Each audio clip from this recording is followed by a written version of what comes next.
অন্য একটি গোষ্ঠী তারা আবার কিছু কিছু ষড়যন্ত্র করছে যেন নির্বাচন বাধাগ্রস্ত হয়। এবার নির্বাচন কমিশন নির্বাচনী কার্য পরিচালনায় এটার জন্য সময় এত কম দিয়েছে যে আমরা কোন দিক যাব কোন দিক যাব না সেটা খুব মুশকিল হয়ে গিয়েছে। তবে ইনশাল্লাহ আপনাদেরকে আমি কথা দিলাম, নির্বাচনের পরে ইনশাল্লাহ আমি এই হাতিয়া উপজেলায় আসব এবং আপনাদের সাথে সরাসরি আমি দেখা করব ইনশাল্লাহ। এই হাতিয়া উপজেলা প্রকৃতিগতভাবে খুব সুন্দর একটা জায়গা, কিন্তু এখানে মানুষের এবং এলাকার বহু সমস্যা আছে। এখানে মানুষ বিশুদ্ধ পানি পাচ্ছে না, এখানে স্কুল কলেজগুলো ঠিকভাবে নেই, এখানে চিকিৎসা ঠিকভাবে পাচ্ছে না মানুষ, এরকম আরো বহু সমস্যা আছে। কৃষিকাজের সমস্যা আছে, আছে না আপনাদের এখানে এই সমস্যাগুলো? এই সমস্যাগুলো আছে আপনাদের এলাকায়? আছে এই সমস্যাগুলো। এখন এই সমস্যাগুলো তো সমাধান করতে হবে।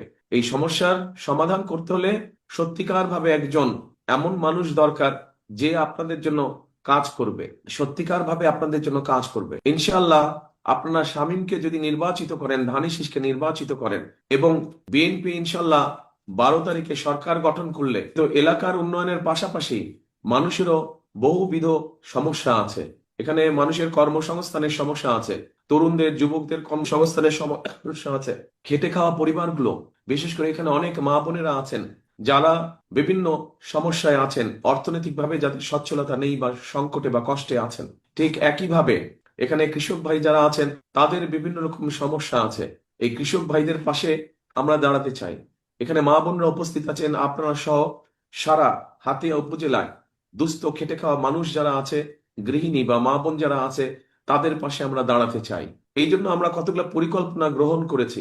এই পরিকল্পনাগুলো হচ্ছে, যেমন আপনাদের নিশ্চয়ই মনে আছে, দেশনেত্রী খালেদা জিয়া যখন দেশ পরিচালনার দায়িত্বে ছিলেন সেই সময় উনি মেয়েদের শিক্ষা ব্যবস্থা ক্লাস 1 থেকে ইন্টারমিডিয়েট পর্যন্ত শিক্ষা ব্যবস্থা উনি ফ্রি করে দিয়েছিলেন, মনে আছে? এখন যদি আমরা স্কুল কলেজে যাই তাহলে দেখতে পারবো ছেলেদের পাশাপাশি সমান সংখ্যক মেয়েরা লেখাপড়া করছে। কিন্তু লেখাপড়ার পাশাপাশি এবার ইনশাল্লাহ বিএনপি সরকার গঠিত হলে লেখাপড়ার পাশাপাশি শিক্ষিত নারী যারা আছে তাদেরকে আমরা অর্থনৈতিকভাবে স্বাবলম্বী বা সচ্ছল করে গড়ে তুলতে চাই ধীরে ধীরে। এই জন্যই আমরা ফ্যামিলি কার্ড নামে একটি কার্ড দিতে চাই। এই যে এরকম একটি কার্ড আমরা ধীরে ধীরে এলাকার সকল মা বোনদের কাছে পৌঁছে দিতে চাই। আমরা এই ফ্যামিলি কার্ড আমরা সরকারের পক্ষ থেকে একটি সহযোগিতা মা বোনদের কাছে আমরা পৌঁছে দিতে চাই, এবং এটা শুধু পাবে মা বোনেরা, এটা পাবে বিশেষ করে মা বোনেরা এবং শিশুরা।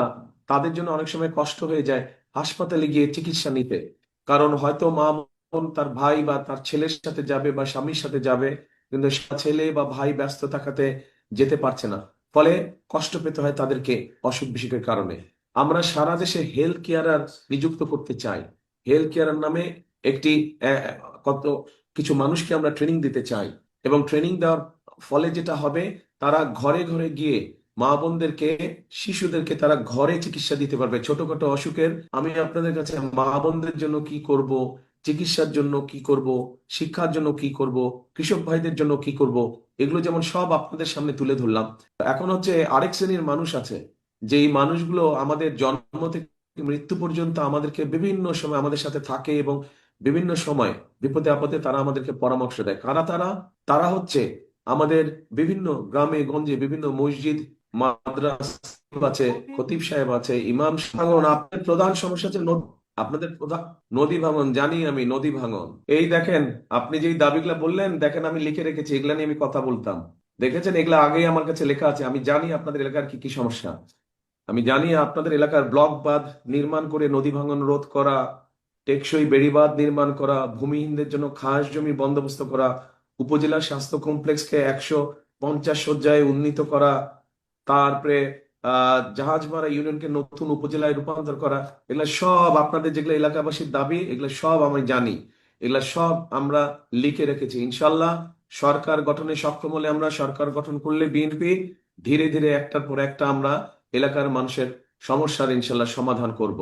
তবে এখানে একটা কথা আছে প্রিয় ভাই বোনেরা, গত 15-16 বছর কি আপনারা ভোট দিতে পেরেছিলেন? ভোট দিতে পারেননি আপনারা। আমাদের দেশের মানুষের ভোটের অধিকার কেড়ে নেওয়া হয়েছিল, কথা বলার স্বাধীনতা কেড়ে নেওয়া হয়েছে। যারা এই কাজটি করেছিল তারা দেশ থেকে চলে গিয়েছে, কিন্তু প্রিয় ভাই বোনেরা অন্য একটি গোষ্ঠী তারা আবার কিছু কিছু ষড়যন্ত্র করছে যেন নির্বাচন বাধাগ্রস্ত হয়। এই ব্যাপারে আপনাদের সকলকে সচেতন থাকতে হবে।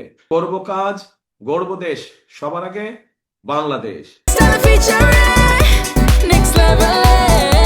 Well done, side by side, free.